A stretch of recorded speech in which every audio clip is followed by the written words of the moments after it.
చిత్తూరు జిల్లా కుప్పం మండలంలోని మల్లనూరులోని చాముండేశ్వరి ఆలయ వివాదం రోజురోజుకు ముదురుతోంది. ఈ నేపథ్యంలో టి సదుమూరులోని కదిరి నరసింహస్వామి ఆలయం మల్లనూరుకు చెందినటువంటి నరసింహులు నాయుడు తమ పారంపర్య ఆలయమని, ఆలయ బ్రహ్మోత్సవాలు గత 70 ఏళ్లుగా ఆలయ హుండీలో వచ్చిన డబ్బులను తామే తీసుకుంటున్నామని రాజ్ కుమార్, మునిరత్నం, సత్తి ఆరోపించారు.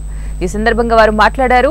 పొన్నాంగూరులోని చాముండేశ్వరి అమ్మవారి ఆలయాన్ని సైతం తమకు పారంపర్య ఆలయమని పేర్కొంటున్నారని పొన్నాంగూరు గ్రామస్తులు తెలిపారు.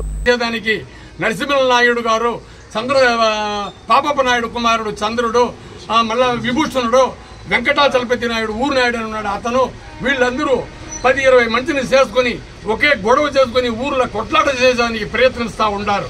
మాకు వాళ్ళ గురించి భయంగా ఉంది. మా బిడ్డలు చుట్టేదానికి కూడా భయంగా ఉంది.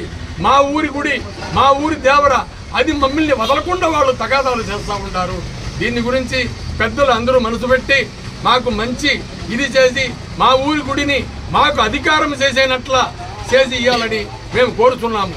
అట్లా కాకపోతే కులంగా హక్కు లేదు, మీరు రావచ్చు, మొక్కుని పోవచ్చు అని చెప్పే మీరు ఈ సావణమ్మ గుడి గ్రామ సర్వే నంబర్ 12లో 1 దాదాపు ఈ దేవస్థానం స్థలము 16 సెంట్లు గలదు.